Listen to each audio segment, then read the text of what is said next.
그 기도 제목을 가지고 하나님께 나아가며 중보하며 기도할 수 있도록 하나님 역사하여 주셔서 참으로 좀 우리가 기도하기를 싫은 죄를 범치 않게 해주시고 날마다 무릎으로 하나님께 나아갈 수 있도록 은혜 베풀어 주시옵소서. 우리에게 열정과 뜨거움을 허락하여 주실 줄 믿사오며 살아계신 예수 그리스도 이름으로 간절히 기도드립니다. 아멘.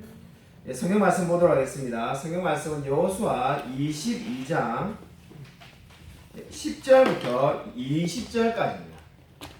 끝절까지 읽어야 되는데 너무 길기 때문에 또 중간에 우리가 필요한 말씀을 그때 조금 더 찾아서 말씀 중에 읽도록 하겠습니다. 일단 먼저 여호수아 22장 10절부터 20절입니다. 구약성경 353쪽에 있습니다.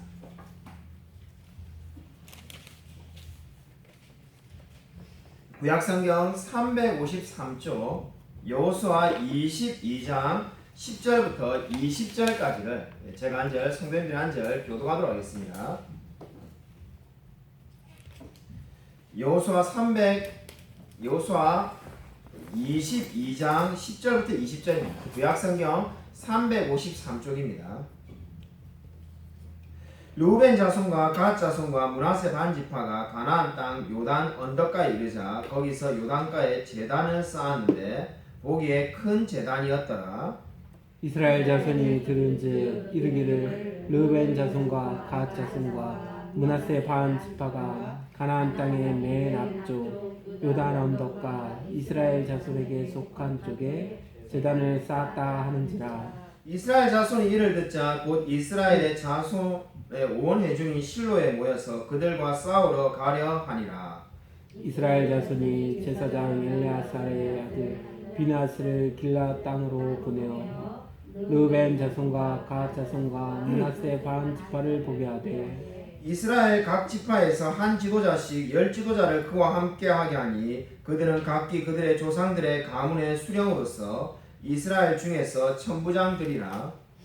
그들이 길라 땅에 이르러 르우벤 자손과 갓 자손과 므낫세 반지파에게 나아가서 그들에게 말하여 이르되 여호와의 온 회중이 말하기를 너희가 어찌하여 이스라엘 하나님께 범죄하여 오늘 여호와를 따르는 데서 돌아서서 너희를 위하여 제단을 쌓아 너희가 오늘 여호와께 거역하고자 하느냐. 부올의 죄악으로 말미암아 여호와의 회중에 재앙이 내렸으나 오늘까지 우리가 그 죄에서 정결함을 받지 못하였거늘 그 죄악이 우리에게 부족하여서 오늘 너희가 돌이켜 여호와를 따르지 아니하려고 하느냐. 너희가 오늘 여호와를 배역하면 내일은 그가 이스라엘 온 회중에게 진노하시리라. 그런데 너희의 소유지가 만일 깨끗하지 아니하거든 여호와의 성막이 있는 여호와의 소유지로 건너와 우리 중에서 소유지를 나누어 가질 것이니라. 오직 우리 하나님 여호와의 제단 외에 다른 제단을 쌓음으로 여호와를 거역하지 말며 우리에게도 거역하지 말라. 함께 읽겠습니다. 세라의 아들 아간이 온전히 바친 물건에 대하여 범죄함으로 이스라엘 온 회중에 진노가 임하지 아니하였느냐. 그의 죄악으로 멸망한 자가 그 한 사람만이 아니었느니라 하니라. 아멘. 오늘 성경 말씀 보시면은 10절에 오늘 어떻게 말씀을 하고 있습니까? 지금 한 제단을 쌓았습니다. 근데 그냥 제단이 아니라 지금 큰 제단을 쌓았다라고 말을 하고 있습니다. 여기서 큰 제단이라는 것은 어떠한 말입니까? 우리가 흔히 지금 구약성경에 나오는 제단보다 더 크게 제단을 쌓았기 때문에 큰 제단이다라고 말을 하고 있습니다. 제단이라는 것은 말 그대로 예배 드릴 때 이 예배를 드리기 위해서 제단을 쌓아 놓는 겁니다. 신약 시대야 우리 이렇게 강대상이 있고 마이크가 있고 이렇게 우리가 뭐 또 조금 전에 우리 찬양팀께서 그죠? 이 찬양을 인도해 줘가지고 예배를 드리지만은 구약 시대는 예배를 드리기 위해서는 반드시 제단을 쌓아야 됐습니다. 이렇게 제단을 쌓았는데 놀라운 것은 뭡니까? 12절에 우리의 눈을 의심케 하는 한 문장이 나옵니다. 그 소식을 듣고 온 이스라엘이 어떻게 했다는 겁니까? 그들과 싸우려 가니라 이렇게 말을 하고 있습니다. 아니 예배를 안 드리는 사람들하고 차라리 싸우러 간다면은 그죠? 성경이 참 이해가 쉬울 것 같은데 예배를 잘 드려보겠다라고 이제 제단을 쌓았는데 그 지금 예배 드리는 자들과 싸우러 가겠다는 겁니다.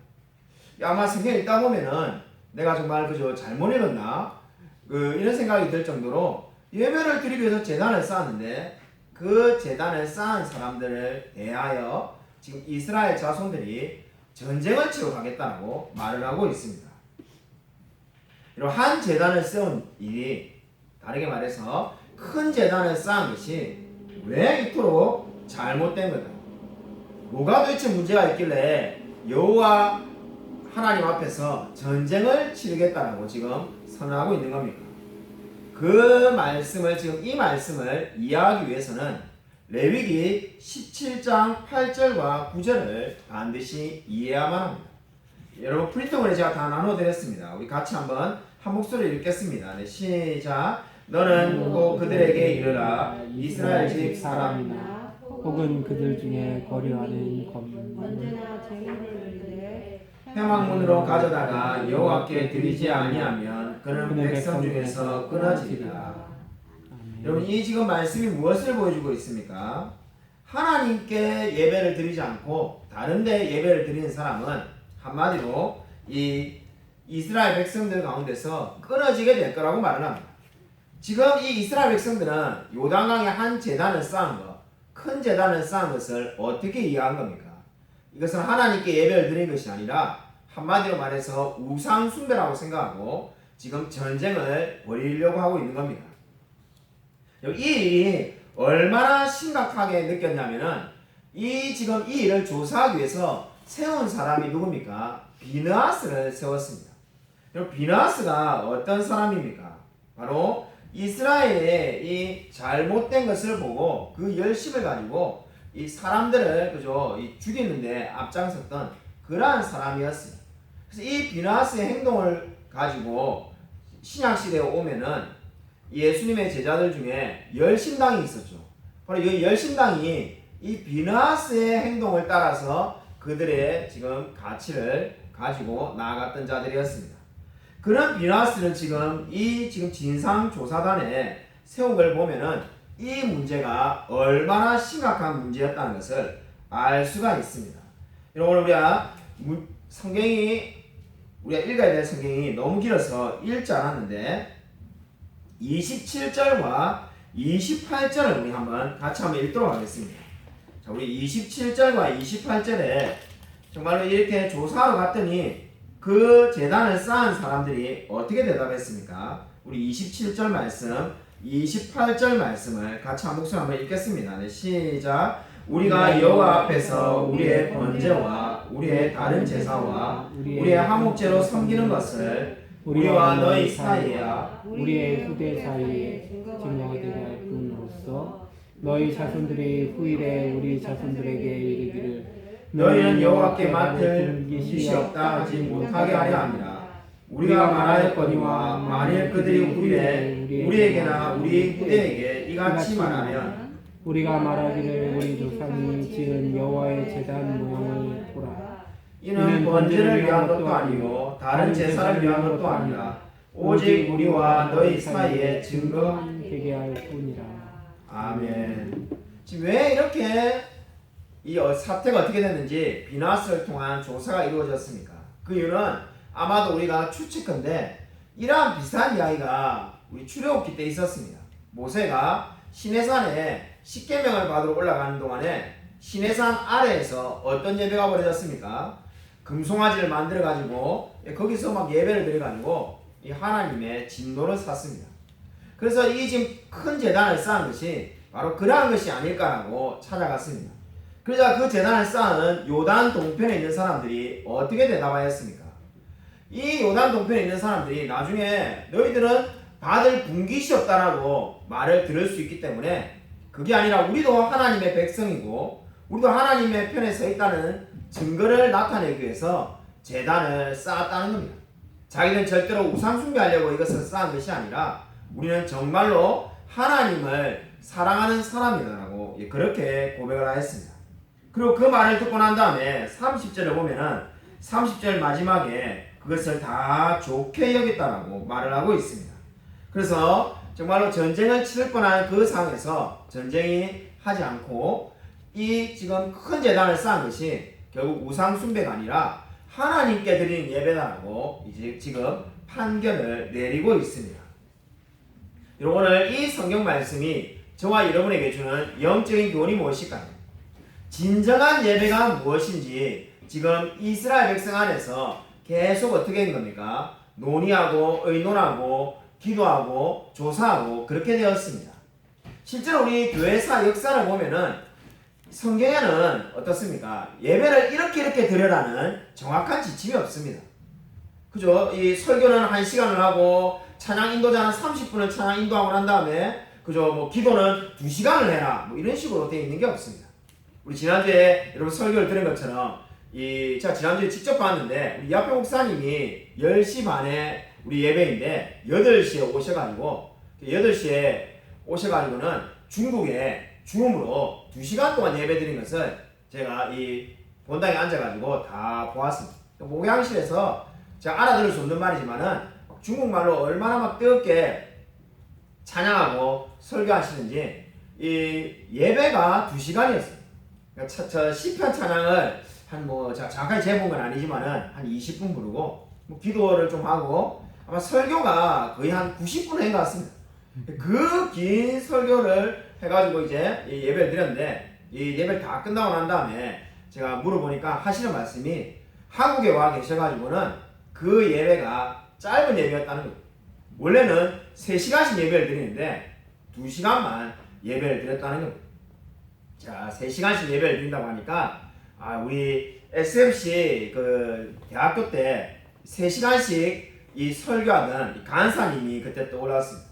예배가 3시간이 아니라 설교만 3시간 하는 분이 계셨는데 그래서 결국은 예배가 전체를 보면은 4시간씩 드리는 그러한 예배를 드렸던 기억이 났습니다. 여러분, 참 예배가 뭘까요? 교회사를 읽어보면은 예배가 어떠한 것이 참 예배인지 계속 논쟁이 있었습니다. 여러분, 지금 우리가 당연히 모든 교회가 피아노가 있는 것이 당연하지만은 이 종교개혁 시대로 돌아가면은 교회에 오르간이 있어야 되느냐 없어야 되느냐 가지고 엄청난 논쟁이 있었다는 것을 발견하게 됩니다. 그래서 교회사를 읽어보면은 그때마다 진정한 예배가 뭔지에 대해서 많은 논쟁이 있었습니다. 여러분, 진정한 예배가 무엇일까요? 우리 성찬에 대해서 종교개혁 시대를 보면은 큰 논쟁이 있었다는 것을 알게 됩니다. 이 성찬에 대해서 큰 논쟁이 있었는데 우리가 뭐 이단하고의 논쟁이 아니라 우리 종교개혁자 중에 아마 여러분 학교 다닐 때 세계사를 열심히 배운 분은 이분들 이름을 다 알 겁니다. 이 종교개혁 시대에 제일 유명한 분이 3분이 있었는데 바로 마틴 루터, 그죠? 우리 95개조 반박문을 쓰신 마틴 루터, 그리고 존 칼빈, 그리고 츠빙글리라는 분이 있습니다. 이 3명의 분이 계신데 다 훌륭한 분이고 우리 다 같은 이 개혁주의 신앙 안에 다 있는 분들입니다. 놀랍게도 이 3분이 성찬에 대해서 치열하게, 정말 말 그대로 치열하게 싸우고 또 싸웠습니다. 3분이 다 입장이 다 달랐는데 지금 저와 여러분이 드리는 성찬식의 그 의미에 대해서 3분이 각기 다 다르게 해석하였습니다. 루터는 어떻게 해석했는가? 먼저 루터는 우리가 드리는 성찬에 그죠? 떡과 포도주 잔을 받지 않습니까? 그때 예수님이 정말로 실제로 임하신다고 가르쳤습니다. 저와 여러분이 떡과 잔을 받을 때 예수님이 실제 정말로 예수님께서 함께 하셔가지고 그렇게 임하신다는 거죠. 그런데 거기에 대해서 반대했던 이 츠빙글리라는 분은 예수님은 여기 임하시는 게 아니고 그냥 이거는 상징으로 우리가 예배를 드리는 거다, 이렇게 말하였습니다. 아마 현대에 있는 교인들에게 물어보면은 대부분 다 츠빙글리의 입장을 가지고 있습니다.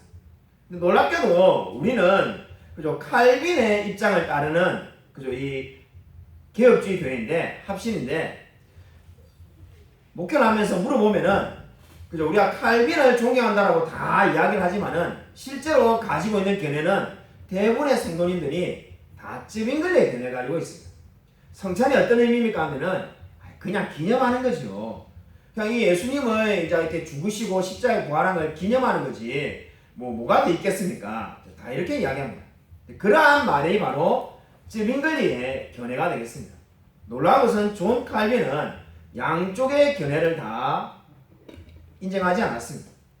존 칼빈은 이 성찬이 뭐냐에 대해서 예수님의 실체가 임한다 이렇게 표현하였습니다.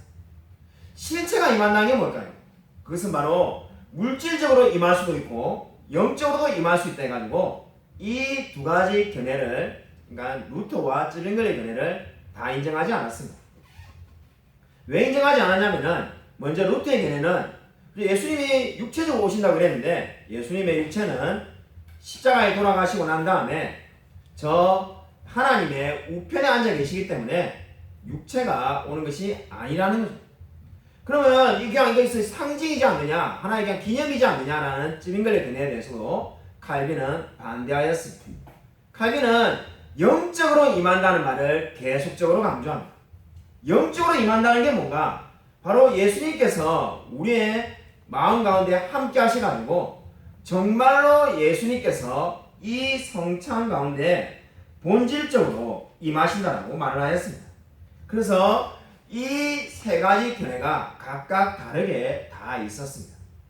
여러분 이 상당히 그죠 이 어렵게 이렇게 느껴질 수 있지만은 이것이 뭡니까? 진정한 예배가 뭔지를 알고자 하는 우리 신앙의 선배들의 노력과 이 추구하는 마음들이었습니다.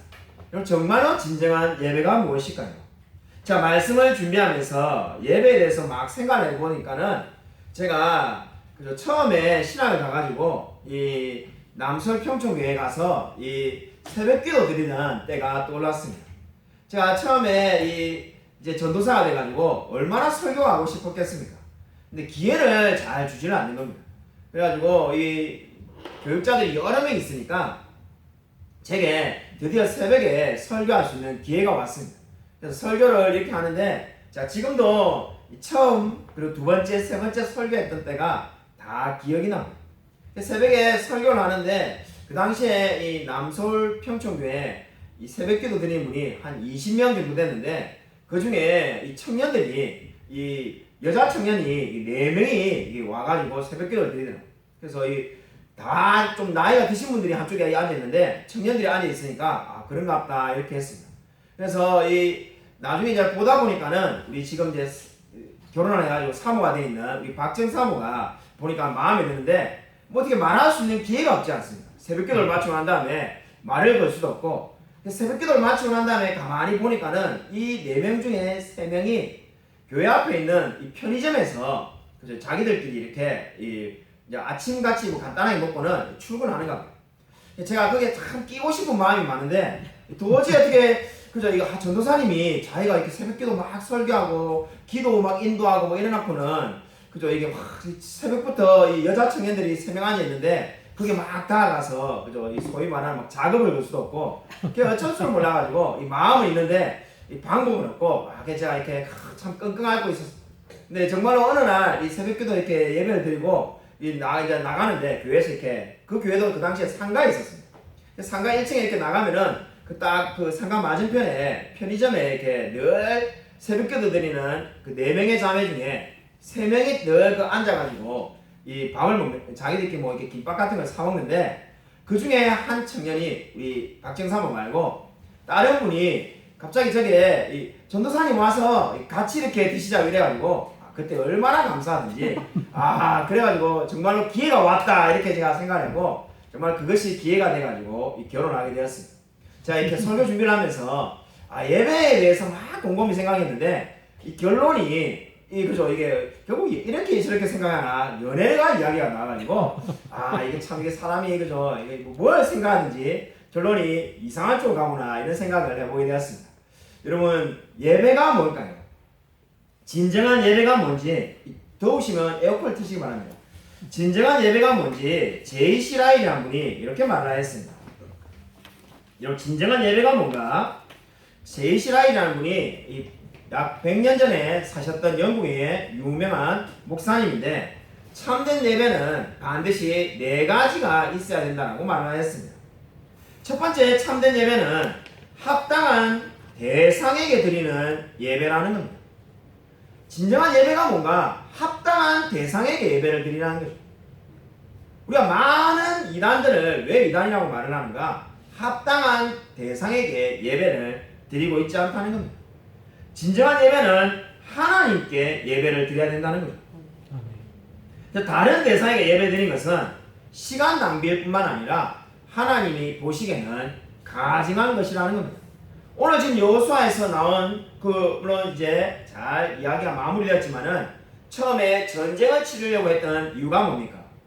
하나님께 예배드리는 것이 아니라고 생각했기 때문에 전쟁을 치를까 해서 비나스를 보내가지고 조사가 이루어진 겁니다. 진정한 예배가 뭔가? 하나님께 예배를 드려야 된다는 겁니다. 그래서 이거는 아마 초등학생들도 다 아는 이야기입니다만은 정말로 예배에서 가장 중요한 것은 하나님께 예배를 드려야 됩니다. 두 번째로 제시라에게 말하는 진리를 사실 우리가 때때로 잊기가 쉽습니다. 참된 예배는 그리스도를 중보자로 드리는 예배입니다. 요한복음 14장 6절에 성경이 분명히 이렇게 말합니다. 나로 말미암지 않고는 아버지께로 올 자가 없느니라. 여기서 나는 예수님을 말하는 겁니다. 예수님을 통하지 않고는 아버지께로 올 자가 없다는 거죠. 그리스도를 힘입어 하나님께로 나아가는 자가 뭐라는 겁니까? 진정으로 그리스도인이라고 말을 하고 있습니다. 히브리서 7장 24절이 말씀하고 있습니다. 그러므로 진정한 예배자는 어떤 사람입니까? 그리스도를 중보자를 통해서 하나님께로 나아가는 자가 되겠습니다. 여러분, 왜 우리가 이 사실을 잊기가 쉽습니까? 신비주의자들, 모든 신비주의자들의 특징은 한마디로 이렇게 말할 수가 있습니다. 신비주의자의 특징이 뭐 이상한 것이 보이고 천사가 보이고 뭐 날아다니는 것이 보여야만이 신비주의자가 아니라, 신비주의의 가장 큰 특징은 그리스도를 통하지 않고 내가 직접 하나님께 나아가는 자들이 신비주의자가 되겠습니다. 근데 예배가 뭡니까? 참 예배는 그리스도를 중보자로 통해서 하나님께 나아가는 겁니다. 그리스도께서 우리에게 마음을 주지 않으면은 결코 우리가 하나님께 참된 예배를 드릴 수가 없다는 것을 기억하시길 바랍니다. 세 번째로 참된 예배는 어떤 예배입니까? 온전히 성경의 제어를 받는 예배입니다. 제가 서두에서 말한 것처럼 신약 성경에 예배는 어떻게 드려야 된다 이런 지침이 없습니다. 그래서 예배는 뭐 무조건 3시간을 드려라, 1시간 넘어서는 안 된다 이런 말 없습니다. 그죠? 뭐 우리 교회는 성가대도 없는데 예배 드릴 때 꼭 성가대가 있어야 된다, 없어야 된다 이런 말 성경에 없습니다. 그래서 우리가 일종의 자유롭게 예배를 드리죠. 여러분이 실제로 많은 교회를 가보면은 각각 예배의 형태가 비슷한 것 같지만은 조금씩 차이가 있습니다. 그러나 분명한 것은 뭡니까? 하나님의 말씀에 배치되는 그 어떠한 것도 행해서는 안 된다는 겁니다. 진정한 예배가 뭔가? 진정한 예배라는 것은 성경의 제어를 받는 예배가 되겠습니다. 여러분, 네 번째로 참된 예배는 지각을 가지고 드리는 예배입니다. 이것이 너무나 중요합니다. 지각을 가진다는 게 뭡니까? 한마디로 저는 뭔 예배를 드리는지 아무도 모르겠습니다. 그냥 무아지경에서 예배를 드렸습니다. 그것이 참 예배가 아니라는 겁니다.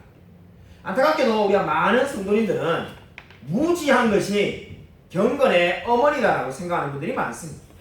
내가 아무것도 모르는 게 더 좋은 거 아니에요, 이렇게 생각하는 분들이 있습니다. 그러나 진정한 예배는 뭡니까? 진정한 예배는 내가 무엇을 예배드리는지 그것을 잘 인지하고 있는 겁니다. 왜냐하면 예수님께서 요한복음 4장 22절에 뭐라고 말씀했습니까? 사마리아 사람들에 대해서 너희는 알지 못하는 것을 예배하고 있다라고 말씀하였습니다. 자기가 뭘 예배드리는지도 알지 못하는 예배가 올바른 예배일 수가 없습니다. 그럼 예배는 어떤 겁니까? 저와 여러분의 생각과 마음과 모든 것을 다해서 정말로 이 하나님의 말씀에 집중하고 하나님께 찬양드리고 기도하는 겁니다. 여러분, 우리가 정말로 모든 마음들을 다 드리지 않고 결코 하나님께 기도할 수도 없고 찬양드릴 수도 없고 말씀을 올바로 이해할 수가 없습니다. 그러므로 진정한 예배는 뭡니까? 우리가 이 네 가지에 따라서 하나님께 예배를 드리는 겁니다. 여러분, 예배가 무엇입니까? 아마 지난주에 우리 예배에 나오신 분, 주일 예배 마치고 난 다음에 그저 조금 과장을 보태서 말하면은 그저 정말 우리 교회가 그저 이 사람들이 다 우리 성도님들이 다 난리가 났는데 이 엘리베이터 앞에서 그저 서서 계시면서 다들 이구동성으로 너무 충격을 받았다고, 너무 은혜를 받았다고 다들 이야기하셨습니다. 그죠? 제가 굳이 그 말씀을 다시 반복할 필요는 없습니다만은 이 이하병 목사님이 중국의 상황을 이야기하면서 이 말씀하셨는데, 중국에는 예배 드리는 것도 불법이고 예배 때 헌금 드려도 불법 자금이고 이 모든 것이 불법인데 그것을 예배를 계속 드리려고 목숨 걸고 모인다는 거죠. 예배를 드리면은 공무원은 승진이 안 되고 이미 은퇴하신 분들은 어떻습니까? 모든 연금을 박탈당하고 그런 어려움이 있지만은 하나님께 어떻게 하든지 예배를 드리겠다라고 말을 하고 있습니다. 여러분, 예배가 뭘까요? 예배가 뭔데 그렇게 모든 것을 포기해서라도 예배를 드리려고 노력을 할까요? 여러분, 진정으로 예배가 저와 여러분이 어떠한 사람인지에 대한 정체성을 보여주는 겁니다. 여러분, 정말로 그리스도인의 특징이 뭡니까? 똑같이 세상에서 월급 받고 밥을 먹고 사는 것처럼 보이지만은 그리스도인이 비그리스도인하고 가장 결정적인 차이가 있다면은 바로 그리스도인은 하나님께 예배드리는 사람이라는 겁니다. 여러분, 정말로 하나님께 예배를 드리려고 있습니까? 여러분, 1963년에 A.W. 토저라는 우리 기독교 서점에 가면은 수많은 경건 서적이 번역되어 있습니다. 이 A.W. 토저, 에이든 토저라고 말하는 이분이 돌아가시기 전에 이렇게 고백을 하였습니다. 하나님께 연락받을 만한 예배, 그것이 지금 기독교에서 잃어버리고 있는 가장 귀한 보석입니다. 이렇게 말하였습니다. 한마디로 기독교가 약해지고 있는 이유는 하나님께 참으로 연락될 만한 예배가 없기 때문이다라고 말하였습니다. 정말로 너무나 안타까운 것은 많은 사람들이 그저 이 예배를 통해서 우리가 변화를 받지 못하고 있다는 겁니다. 그리고 기독교 교회사를 제가 읽으면서 정말 예배가 가장 소중하다는 것을 예전에 깨달았던 적이 있습니다. 신학교를 다닐 때 제 나름대로 교회사를 공부하려고 이 학교 교재 말고 제가 교회사를 사서 읽는데 영국에 엄청난 영적인 침체가 왔을 때가 있었습니다. 대략 300년 전에 영국에 그 당시에 이 술 소비량이 거의 뭐 얼마나 많은지 지금의 영국이나 뭐 이런 데는 비교도 안 될 정도로 그 당시 책을 읽으면서 놀랬던 것이 리터당으로 계산하면은 지금의 영국보다 약 10배 이상 술 소비가 많았던 그런 엄청나게 영적인 침체가 있었던 시절이 있었습니다. 술을 먹으니까 나쁘다는 게 아니라 범죄도 많고 모든 면에서 영적으로 침체가 돼가지고 교회가 어찌할 줄 모르는 상황 가운데서 이제 찾았던 대안들이, 그러면 우리가 세미나를 하자. 사람들이 알코올에 중독되어 있으니까 어떻게 하면 알코올 중독에서 해결될지를 우리가 찾아는 그저 강의를 하자. 그리고 한쪽에는 그저 가정들이 자꾸 이혼을 하고 서로 싸우고 뭐 이렇게 문제가 되니까 부부관계 세미나, 자녀교육 세미나 이런 것을 하자. 이러한 이제 뭐 이야기를 하면 끝이 없습니다만은 수많은 강의와 세미나를 준비했다고 합니다. 결과가 어떻게 됐을까요? 전혀 교회가 달라지지 않았다고 합니다. 그럼 교회가 언제 달라졌는가? 그래서 계속 수십 년간 교회가 그 모습 그대로 이루어지다가 교회가 변화되기 시작한 것은 감리교회의 창시자였던 요한 웨슬레, 그리고 장로교회의 위대한 부흥사라는 조지 휘필드가 바로 하나님의 말씀을 전할 때, 한마디로 참된 예배가 회복될 때 놀라운 부흥이 일어나게 되었습니다. 그래서 완전히 교회가 변화되게 되고, 놀라운 것은 교회가 변화되니까는 세상이 변화되게 된 겁니다. 여러분, 이 원리를 기억하시기 바랍니다. 많은 사람들이 세상이 썩었다고 말하면서 세상을 먼저 바꾸려고 합니다. 절대로 성공할 수가 없습니다. 여러분, 교회서를 읽어보면은 그렇게 바뀌었던 적은 단 한 번도 없습니다. 세상을 보면 너무나 안심하죠. 지금 우리 시대도 마찬가지입니다. 세상이 썩었고 썩었다는 이야기를 하면은 그저 막 설교 준비를 할 필요 없이 하루 종일 밤새도록 이야기할 수가 있습니다. 근데 세상이 언제 바뀌는가? 교회가 변화될 때 세상이 변화되는 줄로 믿으시기 바랍니다. 그러면 교회는 언제 바뀌는가? 그 교회는 언제 그러면 부흥해지고 강성해지는가? 참된 예배가 회복될 때 교회가 변화되는 줄로 믿으시기 바랍니다. 여러분, 교회의 가장 강력한 무기는 세미나나 바자회나 뭐 구제운동이나 그러한 데 있지 않습니다. 교회의 가장 교회된 것은 바로 우리가 하나님께 드리는 이 예배에 있는 줄로 믿으시기 바랍니다. 너무나 안타까운 것은 이 예배를 믿지 않는 사람들이 너무나 많이 생겨나고 있습니다. 심지어 뭐 성도님들은 말할 것도 없고 목사님들도 점점점 예배에 대한 확신을 잃어가고 있습니다. 이 예배가 사람을 바꾼다는 생각을 하지 않고 자꾸 다른 데 관심을 두는 경향이 우리에게 있습니다. 그러나 진정으로 사람은 언제 변화되는 겁니까? 하나님의 말씀을 들을 때, 그 하나님께 예배를 드릴 때 변화되는 줄로 믿으시기 바랍니다. 아멘. 왜 그럴 수밖에 없습니까? 만약에 제가 여러분을 바꾼다면은 그저 말씀이 아니라 그냥 여러분하고 둘이서 저하고 이야기를 해도 여러분의 제 생각을 듣고는 변화될 수 있겠죠. 그러니까 제가 여러분을 바꾸는 것이 아니라 하나님이 바꾸기 때문에 하나님이 정해놓은 방법, 바로 하나님께 예배드리며 하나님께 찬양드리고 하나님께 기도하고 하나님의 말씀을 들을 때 변화되는 줄로 믿으시기 바랍니다. 여러분, 이 단순한 진리를 회복해야 될 때입니다. 우리 시대의 가장 큰 문제는 바로 이 단순한 진리를 사람들이 믿지 않는다는 겁니다. 최근에 얼마 전에, 불과 한 2주 전에 우리 제 동생이 부산의 호산다교에서 사역하는 우리 동생이 전화가 와서는 이 당근마켓에다가 이 스펄전 목사님 설교 전집을 팔겠다고 제게 의논을 하려고 전화가 왔습니다. 그래서 제가 아니 그 설교집 왜 파냐니까 그 보니까 여러분은 그저 제가 설교 때 스펄전이라는 목사님을 하도 많이 이야기하니까 그저 다들 알고 계실 겁니다. 말이 나온 김에 여담으로 말하면은 제가 다른 교회 사역할 때 하도 스펄전 이야기하니까 한 초신자 성도님이 그분이 성경에 나온 인물인 줄 알고 성경 읽으면서 막 찾았대요. 일독을 다 하고 난 다음에 제게 물어본 게 아무리 읽어도 스펄전 나오지 않으니까 스펄전은 도대체 어디 있는 겁니까? 이렇게 물은 분이 있습니다. 여러분 아무도 안 웃으시는데 여러분 이 스펄전은 성경에 나온 사람이 아니라 150년 전에 영국의 위대한 설교자였습니다. 제가 이분을 존경해가지고 그좀 막 설교를 하면은 요즘 그래도 적게 하는 편이고 예전에는 그냥 막 설교하면 한 편에 꼭 스펄전 목사님이 한 마디씩 들어갈 정도로 그냥 스펄전 목사님이 미쳤던 적이 있었습니다.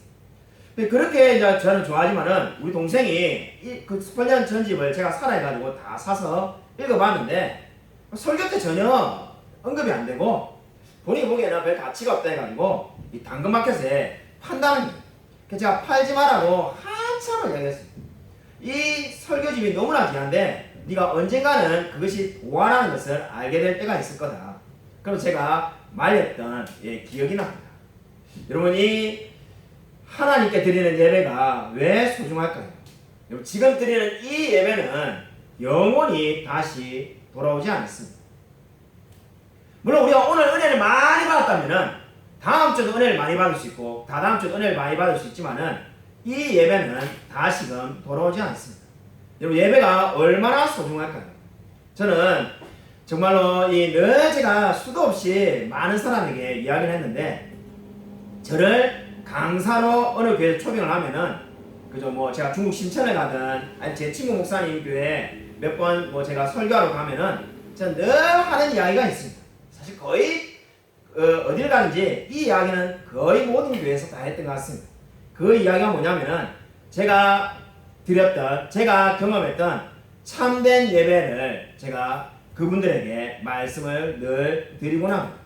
자, 그때 그렇게 말할 때마다 주님이 그때 캠코더를 하나 저한테 주었으면은 제가 그 캠코더로 예배를 찍어놨어야 되는데 그렇게 보낸 게 늘 한이다라고 말을 합니다. 그 예배는 바로 제가 잠시 살았던 아일랜드에서 우리 그 집주인이었던 브라이언과 같이 어느 날 이 아일랜드 외곽에 시골에 가게 되었습니다. 제가 그 당시 슈퍼에서 일하고 있었는데 슈퍼에 쉬는 날에 우리 집주인 할아버지, 당시에 73세 할아버지가 설교하러 간다고 내보고 이제 보러 오라는 거예요. 제가 솔직히 속으로 웃었습니다. 신학교도 안 나온 사람이 무슨 설교를 하러 가는가? 정확하게 말하면 런던 신학교를 갔다가 그저 뭐 한 학기를 잘 못하고 중퇴한 사람입니다. 뭐가 들을 게 있겠나? 기대가 전혀 없이 설교를 들으러 갔습니다. 가니까는 어디 뭐 아일랜드에서 사실 그런 꼴짝이 갔는지 꼴짝이를 가가지고 정말로 본 적도 없는 이상한 동네에 갔는데 그 동네에 가보니까 집이 몇 채 되지도 않습니다.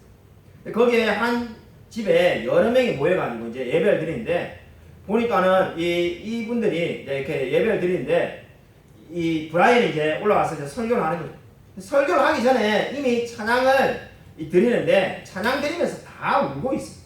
저만 맹숭하게 예배를 드리고 다 나이 드신 분들인데 당시에 30대는 저밖에 없고 다 기본으로 5, 6, 70대들이 드리시는데 그냥 다 울고 있어요. 그래야 브라이언이 올라가가지고 설교를 딱 시작하니까 더 크게 막 소리내서 울고 전부 다 웁니다.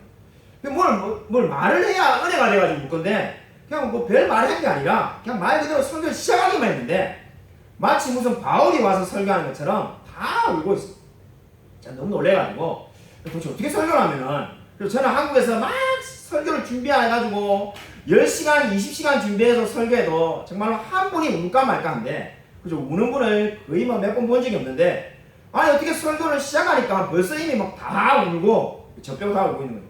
너무 놀래가지고 눈물바다가 돼가지고 예배가 끝났습니다. 제가 예배 드리는데 도중에 계속 궁금했는데 도대체 왜 울까? 뭐 어디에서 은혜를 받았을까? 사실 설교는 그냥 평범했습니다.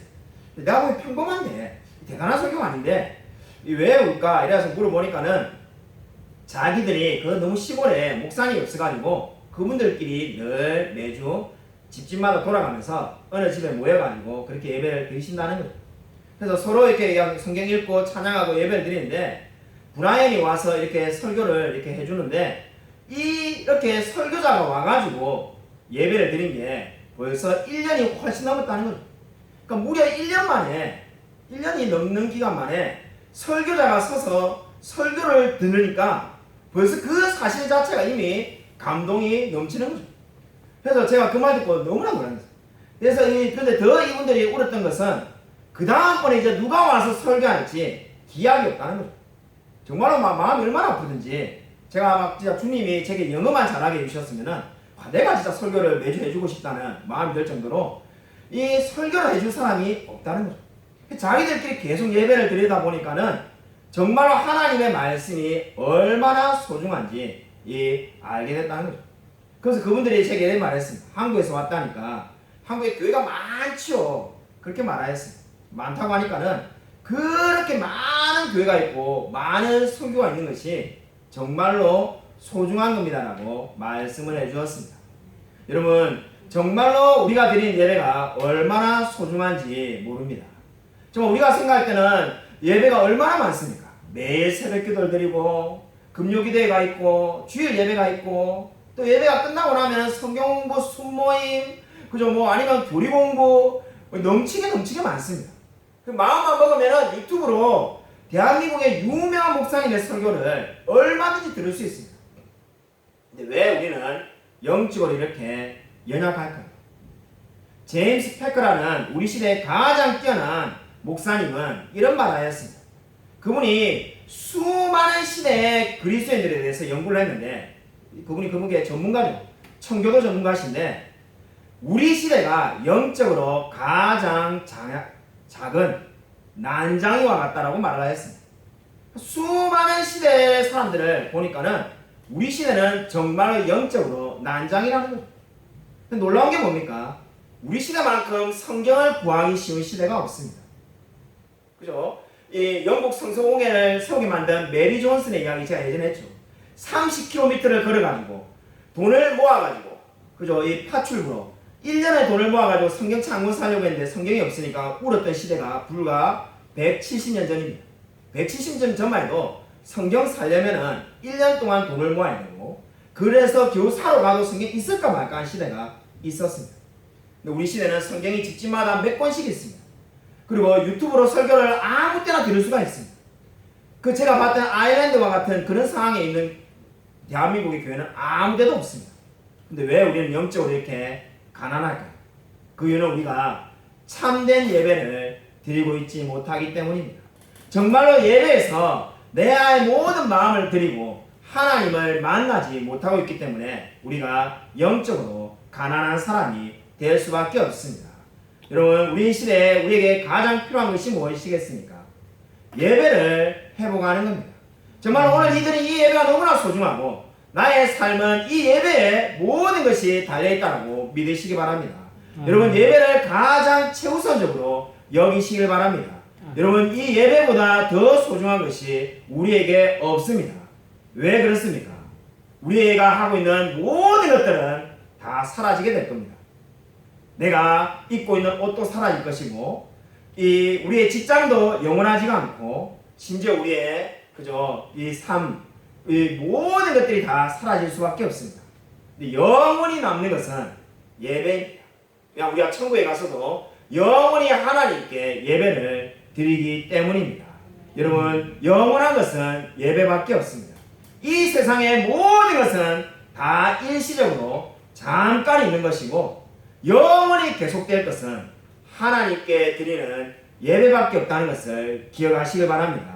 여러분, 진정으로 우리 마음 가운데 다시금 예배를 사모하는 마음이 불붙도록 일어나기를 소원합니다. 아무쪼록 저와 여러분의 삶 가운데 하나님께서 늘 함께 하시며 우리가 날마다 하나님께 진정한 예배를 올려드리는 저와 우리 모든 성도님이 되시기를 주님의 이름으로 간절히 축원드립니다. 아멘. 이 시간 우리 정말 주님께 이렇게 기도하고자 합니다. 하나님, 우리 교회 가운데 예배가 회복될 수 있게 달라고 이 시간 기도하기 원합니다. 아울러서 여러분 저를 위해서도 여러분 기도해 주시기 바랍니다. 제가 정말로 진정으로 하나님의 말씀을 굳건히 붙들고 서서 정말 제가 말씀을 전할 때 이 김성실이라는 사람이 말씀을 전하는 것이 아니라 하나님이 말씀을 전하는 것처럼 들릴 수 있게 달라고 하나님께서 말씀해 달라고 그래서 우리 교회에 정말 찬양을 인도하는 우리 집사님들 가운데도 하나님께서 함께 해달라고 아니 우리 모든 성도님들 가운데 한 분 한 분에게 하나님께서 함께 하셔서 우리 비록 적은 수가 모여서 우리 넘치는 교회가 예배를 드리지만은 우리 교회 이 예배가 정말 천국에서 드리는 그런 예배 될 수 있게 달라고 이 시간 주여 한번 크게 외치고 간절히 통성을 기도하겠습니다. 주여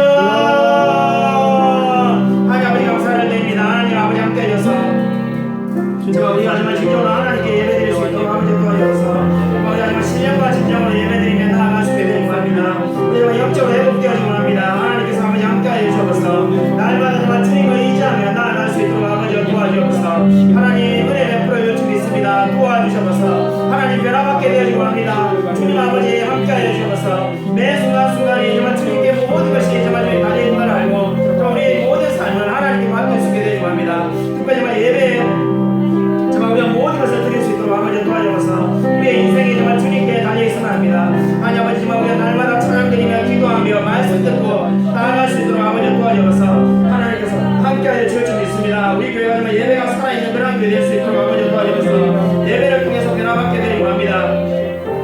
하나님 아버지 함께하여 주셔서 은혜 베풀어 주실 줄 믿습니다. 아버지 도와주셔서 하나님 아버지 감사를 드립니다. 정말 우리 넘치는 교회 예배 가운데 하나님께서 함께하여 주셔서 우리가 정말 그저 냉랭하게 그저 예배를 드리기 위해서 예배를 드리는 것이 아니라 정말 우리의 예배가 살아있으며 정말 살아있고 살아서 역사하시는 하나님을 만나는 그러한 예배 될 수 있도록 하나님 은혜 베풀어 주셔서 바라옵기는 우리 교회 예배를 통해서 말씀으로 변화되어지며 찬양으로 하나님께 영광 돌리며 날마다 하나님께 뜨겁게 기도하는 그러한 교회 될 수 있도록 하나님 역사하여 주셔서 정말 우리 교회가 비록 적은 수가 모이고 있습니다만은 정말 진정으로 하나님께 신령과 진정으로 예배드리는 그러한 교회 될 수 있도록 하나님 은혜 부어 주셔서 하나님께서 우리를 예배자로 불러주셨음을 늘 기억하며 하나님께 우리의 마음과 정성과 뜻을 다하여 늘 하나님께 간절히 예배드릴 수 있도록 하나님 역사하여 주셔서 하나님께서 늘 우리와 함께하여 줄 줄 믿사오며 살아계신 예수 그리스도 이름으로 간절히 기도드립니다. 아멘. 아멘. 저희 함께 박수치면서 죄에서 자유를 얻게 하면 찬양 드리겠습니다.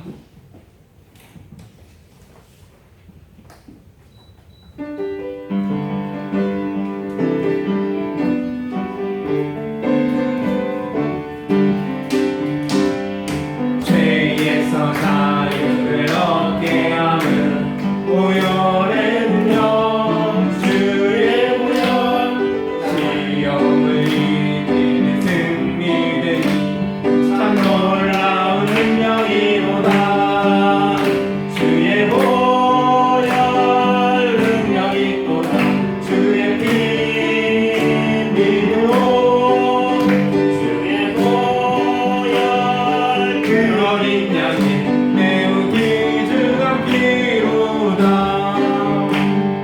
육체의 정욕을 이길 힘은 보혈의 능력 주의 보혈 정결한 마음을 얻게 하니 참 놀라운 능력이로다 주의 보혈 능력이 또다 주의 피 믿음으로 주의 보혈 그 어린 양이 매우 귀중한 피로다 눈보다 더 이게 밝히는 것 보혈의 능력 주의 보혈 부정한 모든 것 밝히시니 참 놀라운 능력이로다 주의 보혈 능력이 또다 주의 피 믿음으로 주의 보혈 그 어린 양이 매우 귀중한 피로다 구주의 복음을 전할 테고 보혈의 능력 주의 보혈 날마다 나에게 찬송 주니 참 놀라운 능력이로다 주의 보혈 능력이 또다 주의 피 믿음으로 주의 보혈 그 어린 양이 매우 귀중한 피로다 주의 보혈 능력이 또다 주의 피 믿음으로 주의 보혈 그 어린 양이 매우 귀중한 피로다 아멘. 이 시간에 함께 기도하겠습니다. 목사님 말씀하셨듯이 매일매일 매번 드리는 예배가 정말로 저희들이 신령과 진정으로 전심을 다하여 드리는 정말로 마지막 예배와 같은 그러한 간절한 마음으로 주님 앞에 드려지는 저희의 삶이 되도록 또 믿음의 모습이 될 수 있도록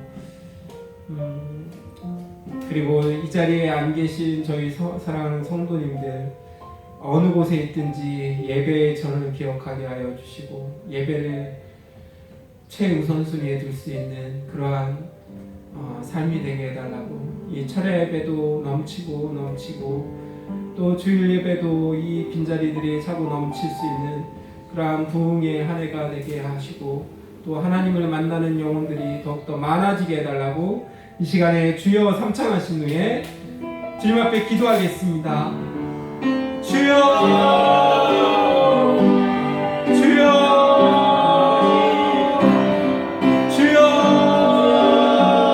하나님 아버지 감사합니다.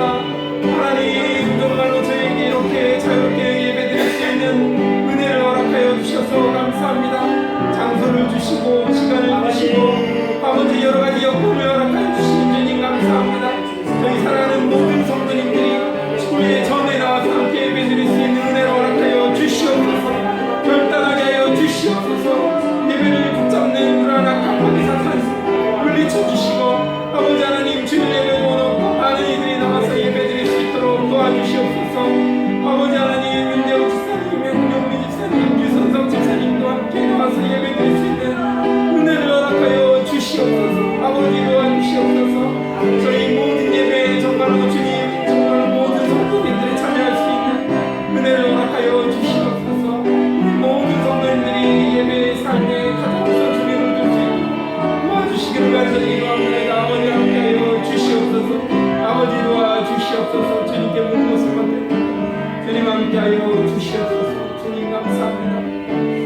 아버지, 다음으로 이 나라의 민족을 위해서 함께 기도하겠습니다. 정말로 윤석열 대통령이 이 나라를 올바르게 이끌어갈 수 있도록 정말로 저희들이 기도해야 되겠습니다.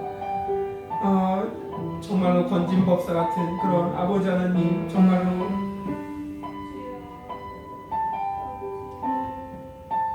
무속신앙인을 따라서 그렇게 정말로 여러 가지 나라를 다스리는 것이 아니라 정말로 말한 공약을 세운 공정과 정말로 많은 이들에게 올바른 정치가 돌아갈 수 있도록, 혜택이 돌아갈 수 있도록 주님께서 정말로 위정자들에게 지혜와 명철을 허락하여 주셔서 이 나라의 민족을 부강하고 정말로 하나님을 잘 믿는 그러한 믿음의 나라로 이끌어갈 수 있도록 그렇게 주님께서 함께하여 주시기를 나라를 위해서 기도하고, 김보라 선교사님을 비롯한 세계 각처에서 선교하고 계신 많은 선교사님들이 있습니다. 그분들의 삶에도 함께하여 주시고, 특별히 이화평 목사님의 교회에도 함께하여 주셔서 여러 가지 어려운 가운데 예배드리는데 그 모든 것들 정말로 주님이 주신 믿음으로 잘 이겨내고 극복하고 끝까지 믿음의 끈을 부여잡아서 하나님 나라에서 다 같이 볼 수 있는 그러한 날이 올 수 있도록 주님께서 함께하여 주시도록 이 시간에 주여 한번 외치신 후에 나라와 선교사님들을 위해서 기도하겠습니다. 주여 하나님 감사합니다. 하나님 이 나라의 민족을 기억하여 주시옵소서. 하나님 정치 경제 사회 문화 모든 것이 안정될 수 있도록 주님 도와주시옵소서. 주님께서 함께하여 주셔서 의정자들에게 지혜와 명철을 주시고 하나님을 경외하며 나아갈 수 있도록 주님 도와주시옵소서. 아버지 함께하여 주시길 간절히 바랍니다. 하나님 도와주시옵소서. 또 바로 의정자들에게 기도하며 믿음으로 나아갈 수 있도록 도와주시옵소서. 아버지 윤석열 정부를 긍휼히 여겨주셔서 올바른 정치를 해나갈 수 있도록 도와주시옵소서. 아버지 김보라 선교사님 비롯한 이용민 목사님, 이화평 목사님, 정말 여러 세계의 수많은 선교사님들이 계십니다. 그들의 삶에 함께하여 주셔서 삶의 어려움을 주님께서 물리쳐 주시고 아버지 함께하여 주셔서 정말로 여러 가지 삶의 어려움들 믿음으로 극복하며 오직 주님만을 부여잡고 나아갈 수 있도록 도와주시기를 간절히 기도합니다. 하나님 함께하여 주시옵소서. 주여 긍휼히 여겨주시고 그들의 건강을 지켜주시고 그들의 가정을 지켜주시고 아버지 그들이 전하는 복음을 통하여 수많은 이들이 주님께로 돌아오는 놀라운 역사가 있게 하여 주시옵소서. 아버지 함께하여 주시고 아버지 인도하여 주시기를 간절히 주님 도와주시옵소서. 주님 함께하여 주시옵소서. 주님께 모든 것을 맡겨줍니다. 다음으로 이제 내일 모레면 저희 교회 이제 설립 개척된 지 이제 7년이 되었습니다. 하나님의 은혜로 지금까지 이렇게 주님의 은혜로 잘 예배가 드려지고 있습니다. 주님께서 함께하여 주셔서 정말로 7주년 감사 예배, 감사가 넘쳐나고 또 많은 이들이 함께 와서 은혜를 받고 또 은혜를 누리며 다시 한번 이 부흥의 한 해로 만들 수 있는 그러한 다짐하고 결단할 수 있는 그러한 시간이 되게 달라고 감사하며 감사 기도를 주님 앞에 주여 한번 외치신 후에 드리겠습니다. 주여 하나님 감사합니다. 하나님의 넘치는 은혜를 이곳에 세우셔서 많은 이들이 아버지 하나님 이 교회를 거쳐갔고 아버지 하나님 함께하여 주셔서 많은 영혼들이 주님을 보는 영혼들이 구원을 받았습니다. 하나님 우리가 여기에 멈춰있는 것이 아니라 또 열심히 전도하고 나아가서 아버지 하나님 정말 이 교회의 비인자들이 하나씩 하나씩 모두 채워지는 놀라운 역사가 있게 하여 주시옵소서. 아버지 도와주시옵소서. 목사님에게 영육간에 돌아오고 하여 주시고 하나님 함께하여 주셔서 모든 것 함께하여 주시고 이 전을 벗어나서 더 큰 곳으로 더 많은 일들을 감당할 수 있는 교회가 될 수 있도록 주님 역사하여 주시옵소서. 주님 붙잡아 주시고 인도하여 주시기를 간절히 아버지 함께하여 주시옵소서. 주님 함께하여 주시고 주님 인도하여 주시옵소서. 아버지 함께하여 주시옵소서.